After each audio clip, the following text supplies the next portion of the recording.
Hey YouTube, this is Appa with Appa Talks, and I have a great little project that I would like to share with y'all today. So, very recently, the United States Mint released a new silver 5-ounce round for the San Antonio, what do you call it, quarter? Yeah? So I got right here America the Beautiful 5-ounce silver uncirculated coin. As I understand it, the United States is putting out a whole bunch of these every year for every state. And this one, I do have to admit, is quite pretty. I mean, it's just a gorgeous looking coin, right? And we got our certificate authenticity right here, all that good stuff. So this is something I think would be great for the ravages of time sometime down in the future if someone ever stumbles across this, right? Sorry I'm rambling, I just woke up, haven't had my coffee yet, and it's all good. Anyway, so I bought one of these for, I want to say $150 straight from the US Mint, maybe slightly over. And interestingly, Provident Metals is actually having these on pre-sale for like $110. So it would have been cheaper if I just went through them. I don't know if I would have gotten the case or whatnot, but I might pick up a second one of these once the pre-sales go live, or they actually have them in stock. But anyway, I got one of these. I got a 30 cal ammo can, brand new, and I'm gonna make a little time capsule that will last 1,000 years. 1,000 years? What are you, crazy, Appa? Well, I am. I got a M-disc here, which they marketed as a 1,000-year disc, 25 gig Blu-ray, that basically uses a laser to write onto a substrate of material that does not supposed to degrade over time that your normal DVDs and CDRs would. So it doesn't use any organic dyes. It uses a substrate that does not have oxidation or anything. Okay. So on this in-disc, I have scoured the internet for anything related to San Antonio and the San Antonio missions.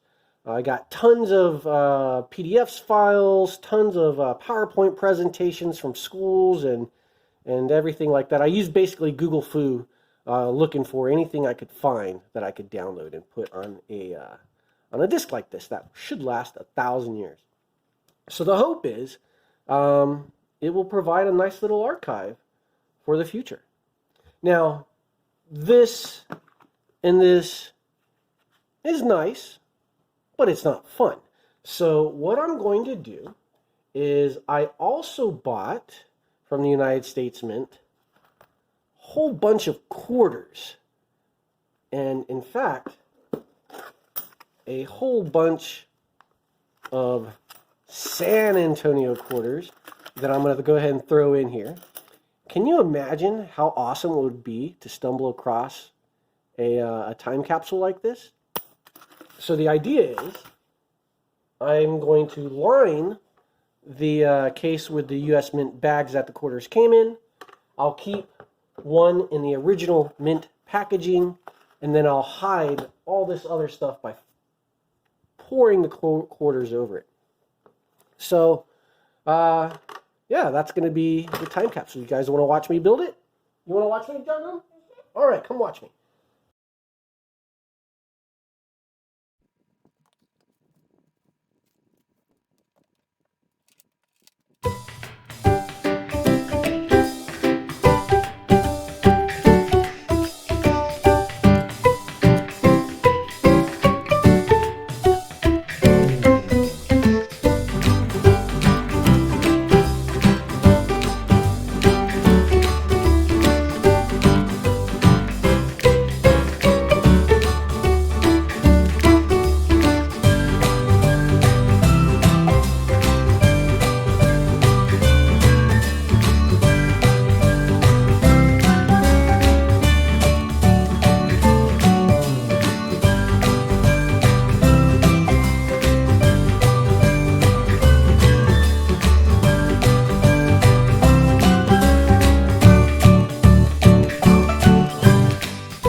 family. This is Appa with the Appa Talks channel, and I'm coming back with a follow-up to the time capsule that I was talking about and creating a little bit earlier.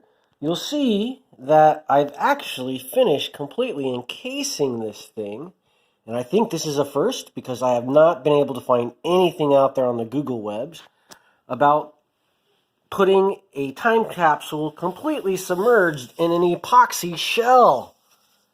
Can you just imagine how much that cost? Anyway, to try to make it a little bit artful, I added some rocks and made it look like a seafood or sea. And I just got someone at my door. I'll be back. And where did I leave off? Oh yeah, that was an Amazon package delivery. But yeah, so this is the time capsule that I pretty much encased in epoxy resin. It took a few days to cure, and it didn't come out as pretty as I thought it would, but it does look like it solved what I wanted it to do, which was to make this thing airtight, watertight, and something that would, stand up to some abuse.